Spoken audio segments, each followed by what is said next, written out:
Čo dostal Tereskin priateľ na Valentína? Co přítel dostal ode mě k Valentínu? A prepáčte, samozrejme, zabudol som vás oznámiť, toto je priateľ Tom. Upřímně u nás Valentín začal už docela dávno. My si fakt ty dárky dáváme dopředu. Úprimne, tyhle keci nás moc nezajímajú. Tak poďme na tie darčeky. První dáreček je tenhle ten polosvetřík, který přítel úplně miluje. Hej, jak tam stojí, ja normálne z neho nemôžem. On je úplne zamilovaný, je do tohto svetríku. Nosí ho skoro všude, protože fakt je on nejoblíbenější.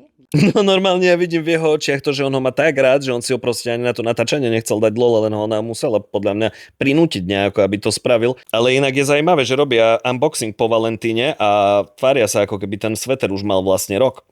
Tyhle ty sexy Ralph Lauren spotky. Ja z neho nemôžem. Pozrite, jak on sa teší a jak to hrdo drží. Ja som nevidel hrdejšieho majiteľa nových spotkov, ako je podľa mňa on. Vypadá v nich naprosto úžasně. Ona proste predá všetko, to sa jej nedá zaprieť. A akože, jak on tam kolíše s tou hlavičkou, no ja som z neho normálne, že umrel. A jako poslední tyhle ty polo Ralph Lauren botičky. Všimnite si, že keď je dlhšie video, tak ona už prestáva zase artikulovať a zase je unavená, trebalo by sa ísť asi nájsť alebo niečo také, na nejaký ten hotel spa. Jdeme na to.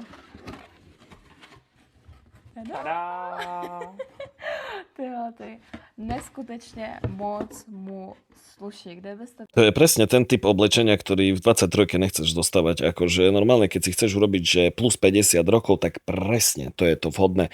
Alebo proste už si nejaký ten senior medzi 60-70 rokov, užívaš si život a chceš si zahrať niekde s chlapcami do parku petank, tak sa presne takto vyobliekaš a môžete ísť pošúhajť. Ľudia, ak chcete ďalšie takéto videá, nezabudni mi dať like a follow a každý komentár ma poteší.